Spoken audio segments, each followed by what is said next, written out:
మంత్రివర్గ సహచరులు ముందుకు తీసుకెళ్తున్నాం. కష్టాలు వచ్చినాయి, ఒడిదుడుకులు వచ్చినాయి, అయినా నిటారుగా నిలబడి తట్టుకొని వాటన్నిటిని అధిగమించుకుంటూ ముందుకు వెళ్తున్నాం. ఇవాళ మిత్రులారా, తెలంగాణ సమాజంలో 70% రైతాంగం, 70% రైతాంగం కోసం ఈ 18 నెలల్లో రైతు భరోసా కావచ్చు, రైతు బీమా కావచ్చు, లేకపోతే గిట్టుబాటు ధర కావచ్చు, రైతు రుణమాఫీ కావచ్చు, ఈ రోజు రైతులకు సంబంధించిన సంక్షేమ పథకాలలో సన్న వడ్లకు 500 రూపాయల బోనస్ కావచ్చు, 18 నెలల్లో ఈ దేశంకే ఆదర్శంగా నిలబడే విధంగా రైతాంగానికి 1,04,000 కోట్ల రూపాయలు ఖర్చు పెట్టి ఈ దేశంలో రైతులను ఆత్మగౌరవంతో నిలబడే విధంగా 25,55,964 మంది రైతులకు 21,000 కోట్ల రూపాయల రైతు రుణమాఫీ చేసి రైతులకు అప్పు రుణ విముక్తిని చేసిన పార్టీ ప్రభుత్వం కాంగ్రెస్ పార్టీ, తెలంగాణ ప్రభుత్వం అని ఈ వేదిక మీద నుంచి నేను గర్వంగా చెప్పదలుచుకున్న మిత్రులారా.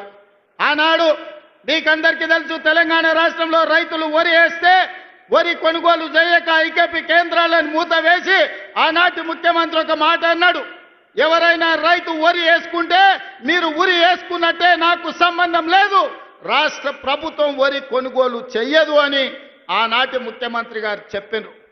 కానీ ఇందిరమ్మ రాజ్యంలో ప్రజాపాలనలో మనం ప్రభుత్వం వచ్చిన వెంబడే చెప్పినాం, మీరు ఎంతైనా వరి పండించండి, చివరి గింజ వరకు కొంటాం, చివరి గింజ వరకు కొనడమే కాదు 500 రూపాయల బోనస్ ఇస్తామని ఆ ఎల్ల మాట ఇచ్చినాం.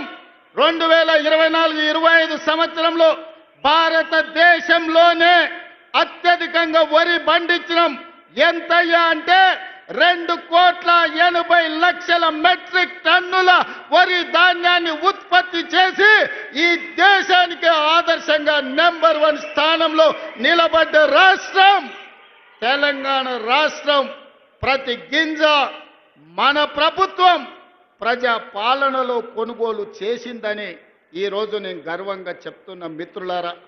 అందుకే ఈనాడు రైతాంగం మొన్న జరిగిన మీరు చూసిన రైతు భరోసా కార్యక్రమం అందరూ అనుకున్నారు, గోతికాడి నక్కలాక ఎదురు చూసిండ్రు, ఒంటె పెదాలకు నక్క ఎదురు చూసినట్టు రైతు భరోసాలో ఈ ప్రభుత్వం విఫలం చెందుతుందని ఆలోచన చేసిండ్రు.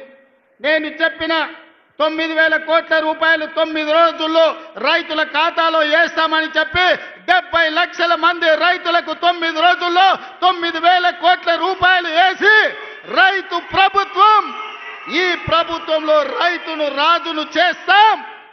మా ఉద్దేశం, మా లక్ష్యం వ్యవసాయం దండుగ కాదు, వ్యవసాయం పండుగ చేస్తామని చెప్పినాం.